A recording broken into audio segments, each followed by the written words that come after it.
The management of diabetes has been at the forefront of medicine for a long time. With advances in pharmaceuticals, we can now use a combination of drugs to treat diabetes. Ozempic came out in 2017 and is becoming a popular choice for people with diabetes.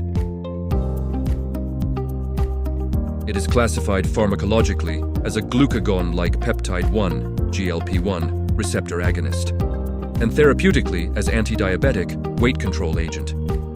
That means that this drug acts to stimulate insulin secretion in response to rising blood sugar levels.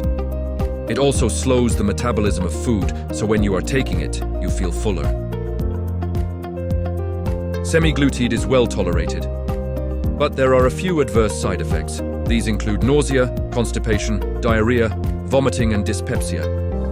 Infrequent side effects include nasal inflammation, headache, urinary tract infections, and increased pancreatic enzyme. Rarely there is an adverse side effect of pancreatitis, and medication must be discontinued immediately. Also, GLP-1 agonists can cause an increase in pulse, heart rate, and inflammation of the gallbladder. The last correlational effect of semaglutide is called diabetic retinopathy.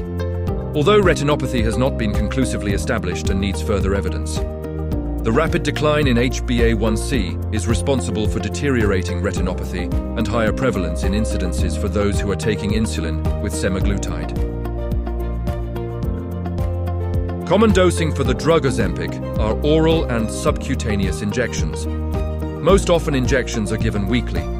Ozempic is clear and colorless.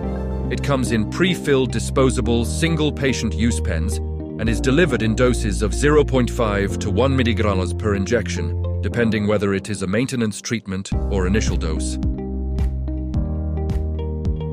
Many patients like to inject in the abdomen, however, the thigh and upper arm can also be used. It is important for patients to rotate their injection site. Ozempic can be injected in the same region of the body as other forms of insulin, although the injection sites should not be within close proximity. Ozempic is contraindicated in patients with hypersensitivity to Ozempic, personal or familial history of thyroid carcinoma, multiple endocrine neoplasia syndrome type 2, type I diabetes, and diabetic ketoacidosis.